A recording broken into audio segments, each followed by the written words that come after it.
현재 세계 여론조사에서 중국에 대한 거부감이 가장 높은 나라는 어디일까요? 놀랍게도 답은 중국과 지리적으로 아무런 접점이 없어 보이는 북유럽의 작은 나라 스웨덴입니다. 과연 스웨덴에게 무슨 일이 있었던 걸까요? 오늘 이 이야기의 시작점으로 돌아가 보겠습니다. 이런 적대적 여론은 70여 년 전 두 나라의 관계를 생각해보면 정말 아이러니한 상황이라고 할 수 있습니다. 1950년 5월 9일 중화인민공화국이 탄생한 직후 서구 세계에서 가장 먼저 손을 내민 나라가 바로 스웨덴이었거든요. 당시 마오쩌둥이 직접 스웨덴 대사와 만날 정도로 베이징 정부는 이 관계를 매우 중요하게 여겼습니다. 냉전이 본격화되던 시기에 스웨덴은 동서진영 어디에도 속하지 않는 중립국이었고 중국 입장에서는 서구 세계로 나아갈 수 있는 첫 번째 다리 역할을 해줄 소중한 파트너였던 셈이죠.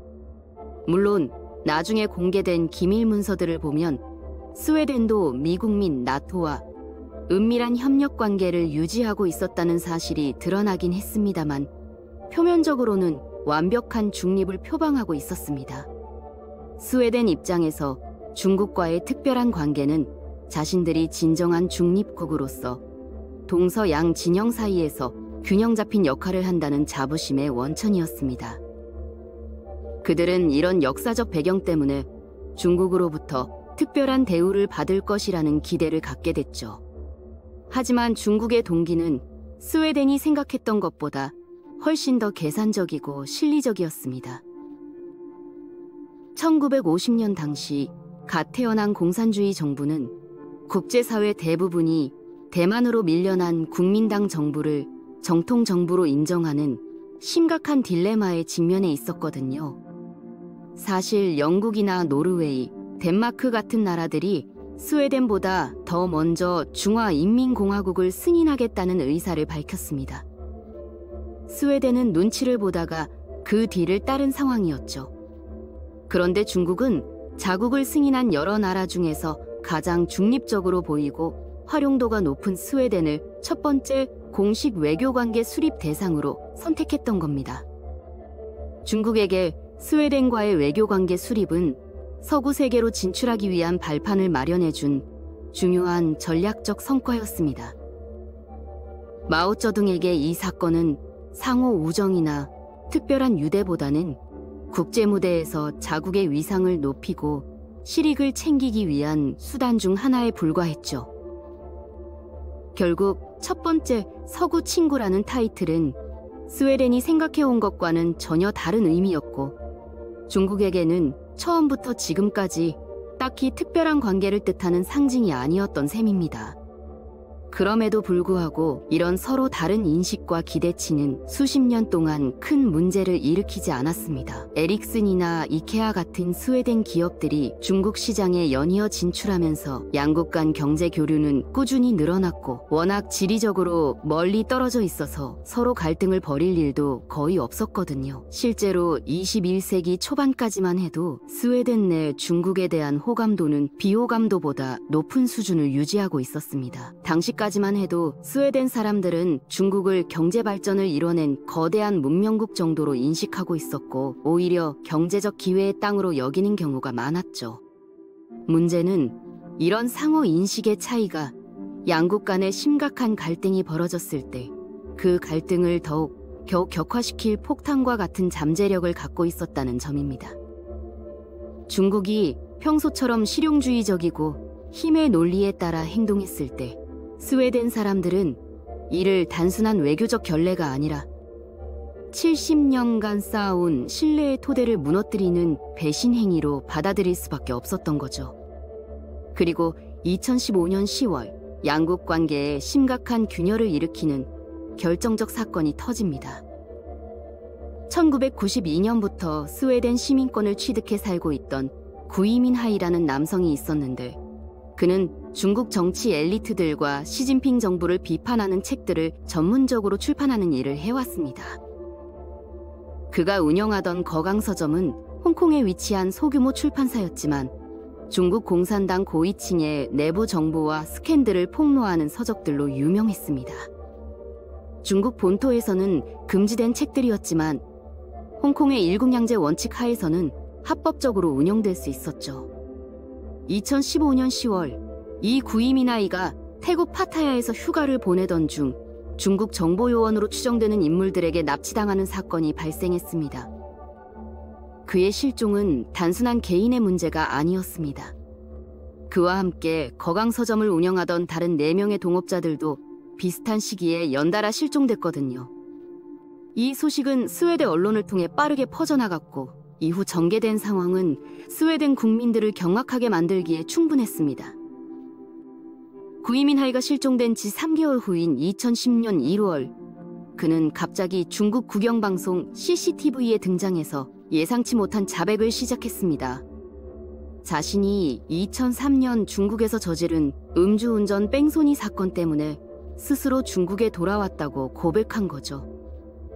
하지만 누가 봐도 이는 중국 당국의 압박에 의한 강제 진술로 보였습니다. 그의 표정은 굳어 있었고 발언도 평소와는 전혀 다른 어조와 내용이었거든요. 더욱이 그가 언급한 2003년의 교통사고는 이미 13년이나 된 일이었는데 왜 하필 이 시점에 자수를 결심했는지에 대한 합리적인 설명이 전혀 없었습니다. 스웨덴 정부는 즉시 중국 당국에 구이민하이에 대한 영사 접견을 요구했지만 중국은 이를 거부했습니다. 시간이 거의 2년 가까이 흐른 뒤인 2017년 10월 중국 당국은 약 2년간의 구금 끝에 그를 석방했다고 스웨덴 외교관들에게 통보했습니다. 하지만 이것도 거짓말이었고 실제로는 여전히 감시하에 중국을 떠나지 못하는 상황이었죠. 그러다가 약 3개월 뒤인 2018년 2월 구이민하이는 건강검진을 받기 위해 스웨덴 영사관 직원 2명과 함께 베이징으로 가는 기차에 올랐습니다.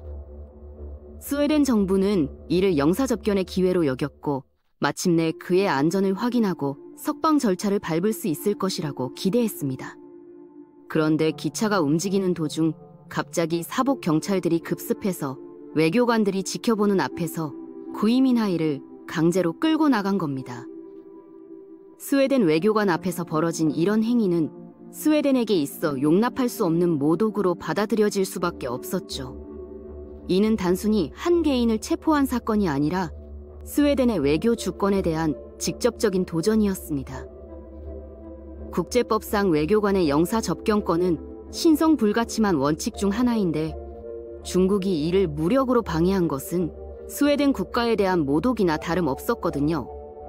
한 달 뒤인 2018년 2월 구이민하이는 또다시 중국 매체에 등장해서 자신은 스웨덴의 정치적 도구로 이용되는 것을 원하지 않으며 더 이상 스웨덴 정부가 자신을 도와주지 않았으면 좋겠다고 발언했습니다. 이 역시 명백히 중국 당국의 강요에 의한 발언이었죠. 결국 그는 2002년 2월 중국 법원에서 해외에 불법적으로 정보를 제공한 혐의로 징역 10년을 선고받았고 스웨덴 측은 재판 과정이나 판결문조차 전달받지 못했습니다.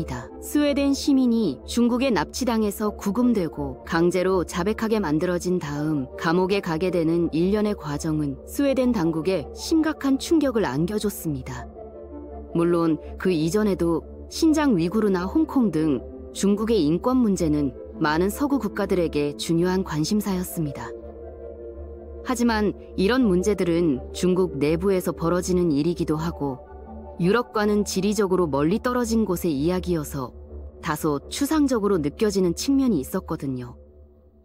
그런데 구이민하이 사건은 중국의 위협이 유럽 내 주권 국가의 시민 개인에게까지 현실적으로 미칠 수 있다는 구체적인 위험성을 보여줬습니다.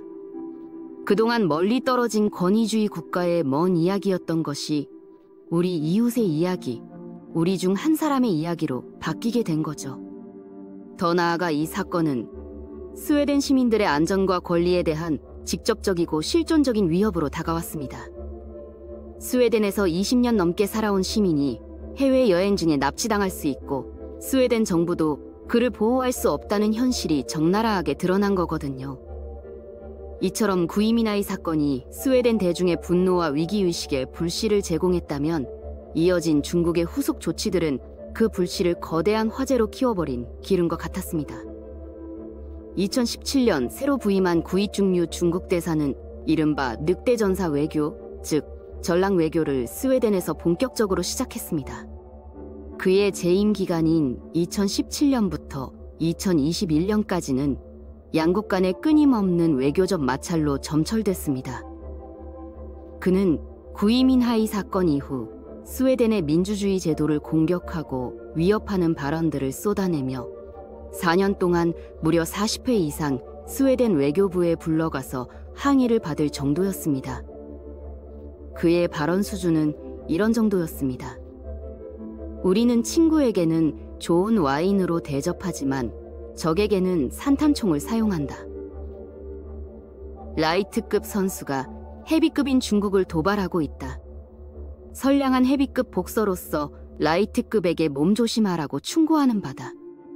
이런 위협적인 발언들과 함께 스웨덴 문화부 장관이 스톡홀름에서 열린 시상식에서 구금된 구이민하이에게 언론 자유상을 수여하자 중국 대사는 해당 장관을 향해 그녀는 중국 입국을 거부당할 것이며 스웨덴은 경제적 대가를 치르게 될 것이라고 공개적으로 협박하기까지 했습니다. 구이중류 대사의 이런 발언들은 전통적인 외교 관례를 완전히 무시한 것이었습니다. 주재국의 정부 고위 관료를 공개적으로 위협하고 상대국의 민주주의 제도를 조롱하는 것은 외교관이 절대로 해서는 안 되는 행위였거든요.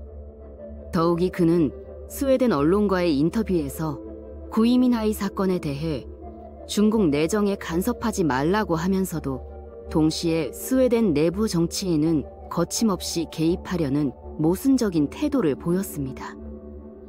중국의 이런 공격적인 전략은 민주주의의 깊은 전통을 가진 스웨덴에서 강력한 반발을 불러일으켰고 중국과 특별한 관계를 맺어왔다는 스웨덴의 믿음을 완전히 산산조각 내버렸습니다. 스웨덴 내 주요 8개 정당이 모두 힘을 합쳐 중국을 규탄하는 역사적인 단결이 이루어졌습니다. 좌파부터 우파까지, 사회민주당부터 온건당까지 평소라면 첨예하게 대립하던 정치 세력들이 중국 문제만큼은 한 목소리로 비판하기 시작한 거죠. 이런 정치적 합의는 스웨덴 현대사에서 매우 드문 일이었습니다.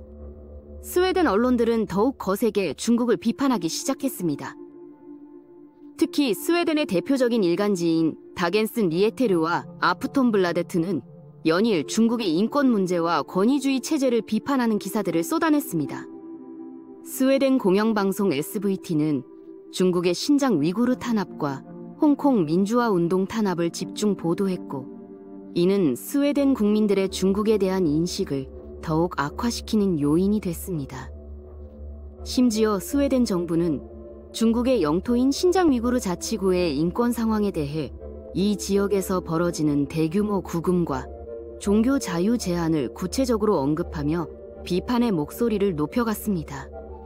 2019년 스웨덴 이민청은 모든 위구르족 망명 신청자들에게 난민 지위를 부여하겠다고 발표했습니다. 이런 스웨덴의 대응은 중국 측의 맹렬한 반발을 불러왔죠. 중국 외교부는 스웨덴이 중국의 내정에 간섭하고 있으며 잘못된 정보에 기반해 편견을 갖고 있다고 강하게 비난했습니다. 2015년부터 시작된 외교관계의 파탄은 스웨덴 내 중국에 대한 부정적 인식을 급격히 증가시켰고 2019년 기준 스웨덴 내 중국 비호감도는 73%까지 치솟았으며 그 다음 해인 2020년에는 무려 87%까지 폭증하는 결과를 낳았습니다.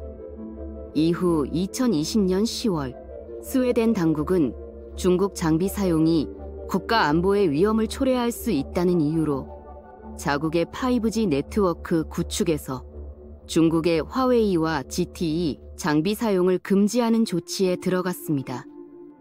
이는 단순한 경제적 결정이 아니라 안보적 판단에 기반한 것이었습니다. 스웨덴 정보보안기관은 중국 통신 장비가 스웨덴의 중요 인프라에 미칠 수 있는 잠재적 위험을 상세히 분석한 보고서를 발표했습니다. 이에 대한 중국 당국의 반응은 즉각적이고 격렬했습니다. 중국 외교부는 스웨덴이 노골적으로 중국 통신기업을 탄압한다고 비난하며 보복 조치를 암시했는데, 아이러니하게도 이런 중국의 공격적인 반응은 스웨덴이 우려했던 국가 안보 위험을 중국 스스로가 직접 직명해 보이는 사례가 되어버렸습니다. 중국은 스웨덴산 제품에 대한 수입 제한 조치를 취했고, 양국 간 경제 교류도 급격히 위축됐습니다. 하지만 이런 경제적 보복은 오히려 스웨덴이 중국 의존도를 줄이고 경제 안보를 강화해야 한다는 여론을 더욱 확산시키는 결과를 낳았죠. 이 사건으로 스웨덴은 중국이 경제적 상호 의존성을 국가 통제 수단으로 기꺼이 활용한다는 점을 명확하게 인지하게 됐고, 이는 스웨덴 당국과 국민들이 안보 영역에서도 중국을 잠재적 적국으로 간주하는 계기가 됐습니다. 스톡홀름의 주요 싱크탱크 중 하나인 ISDP의 스톡홀름 대만센터 센터장 대행 아구스트 베르는 유독 스웨덴에서 중국에 대한 호감도 하락폭이 극심하고, 심지어 중국의 실존적 위협을 느끼는 주변국들보다도 비호감도가 높은 이유에 대해서 스웨덴이 느낀 배신감을 핵심 요인으로 꼽습니다. 1950년부터 중국은 첫 번째 서구 외교 파트너로서 스웨덴을 선택하고 관계를 발전시켜온 70년의 과정을 자국의 국제적 영향력을 키우기 위한 전략적 수단 중 하나로 여겨왔지만, 스웨덴은 그들 나름대로 1950년 이후 중국과 특별한 관계를 형성해왔다는 믿음을 갖고 있었기 때문이라는 설명입니다. 결국 중국과의 첫 번째 서구 친구라는 역사적 자부심이 구이미나이 사건을 통해 주권 침해라는 충격으로 변모했고, 이후 이어진 중국의 전랑 외교는 여기에 기름을 부어 스웨덴 사회 전체를 대중국 경계라는 기치 아래 단결시켰습니다. 화웨이 오지 배제 결정은 이 관계를 안보적 위협이라는 렌즈로 완전히 재정의하는 쐐기를 박았죠. 이제 스웨덴에게 중국은 더 이상 경제적 기회의 땅이 아니라 자국 시민의 안전과 주권을 위협하는 권위주의 국가가 되어버린 것입니다. 여기에 더해 개인의 권리와 민주주의를 핵심 가치로 삼는 스웨덴과 국가 통제와 권위주의를 우선시하는 중국 공산당 사이의 가치 충돌은 두 나라 간 관계 악화를 더욱 가속화시켰습니다. 스웨덴은 전통적으로 인권과 표현의 자유를 매우 중시하는 나라입니다. 노벨 평화상을 시상하는 노르웨이의 이웃나라로서 스웨덴 역시 세계 평화와 인권 증진에 대한 강한 사명감을 갖고 있거든요. 이런 가치관을 가진 스웨덴에게 중국의 권위주의적 행태는 단순한 정치적 차이를 넘어서는 근본적인 가치 충돌로 느껴질 수밖에 없었습니다. 특히 언론 자유를 탄압하고 개인의 표현권을 제약하는 중국의 모습은 스웨덴이 추구해온 가치와 정면으로 배치되는 것이었죠. 퓨 리서치의 조사 결과가 보여주듯 매년 약간의 변동은 있지만 스웨덴의 중국에 대한 극도의 부정적 인식은 완화될 기미를 보이지 않고 있습니다. 오히려 시간이 갈수록 더욱 고착화되는 양상을 보이고 있어요. 2021년 구이중류 대사가 임기를 마치고 떠난 후에도 양국 관계는 개선되지 않았습니다. 새로 부임한 중국 대사 역시 기존의 강경 노선을 유지했고, 스웨덴 정부와 언론은 중국에 대한 비판적 접근을 계속 이어갔거든요. 또한 최근 2023년에도 스웨덴은 자국에 20년 동안이나 거주하던 중국인 기자 한 명을 국가 안보 위험이 된다는 이유로 주저없이 추방해버렸고, 스웨덴 경찰은 발트해에서 해저 케이블이 절단된 사건에서 중국 화물선을 집중적으로 추적하며 수사한 바도 있습니다. 이런 일련의 사건들은 스웨덴이 이제 중국을 완전히 안보 위협 국가로 간주하고 있다는 점을 보여줍니다. 과거처럼 경제적 이익이나 역사적 관계를 고려해서 중국에 대해 유화적인 접근을 하는 시대는 완전히 끝난 거죠. 스웨덴의 대중 여론 역시 이런 정부 정책을 강력하게 지지하고 있습니다. 중국에 대해 더욱 강경하게 대응해야 한다는 목소리가 정치권 전반에서 나오고 있고, 심지어 과거 중국과의 경제 협력을 적극 추진했던 경제계에서도 중국 리스크에 대한 우려가 높아지고 있어요. 이제 스웨덴에서 중국과의 관계 개선을 주장하는 것은 정치적으로도 매우 부담스러운 일이 되어버렸습니다. 어떤 정당이나 정치인도 중국에 대해 유화적인 발언을 하기 어려운 분위기가 조성된 거죠. 이미 그 시작부터 상호 간 이해관계가 엇갈렸던 스웨덴과 중국의 관계는 일련의 사건들로 인해 수면 위로 완전히 드러나게 됐고, 양국이 과거와 같은 관계로 되돌아가는 일은 사실상 불가능할 것으로 보입니다. 중국이 구이민 하이를 석방하고 공개 사과를 한다고 해도 이미 깨진 신뢰를 회복하기는 매우 어려울 것 같습니다. 더욱이 중국이 그런 양보를 할 가능성도 거의 없어 보이고요. 스웨덴의 사례는 중국이 국제사회에서 소프트 파워를 구축하고 우호적 관계를 유지하는 데 있어서 얼마나 큰 도전에 직면해 있는지를 보여주는 대표적인 사례라고 할 수 있겠습니다. 중국의 경제력이 아무리 커져도, 그리고 1대1로나 기타 경제적 유인책을 제공해도 기본적인 외교 예의와 상대국에 대한 존중 없이는 진정한 우호 관계를 구축하기 어렵다는 교훈을 남겨주고 있는 것 같습니다. 결국 스웨덴과 중국의 관계는 서로 다른 기대와 가치관이 충돌했을 때 어떤 결과를 낳을 수 있는지를 보여주는 전형적인 사례가 되어버렸고, 이는 다른 유럽 국가들에게도 중요한 참고 사례가 되고 있습니다.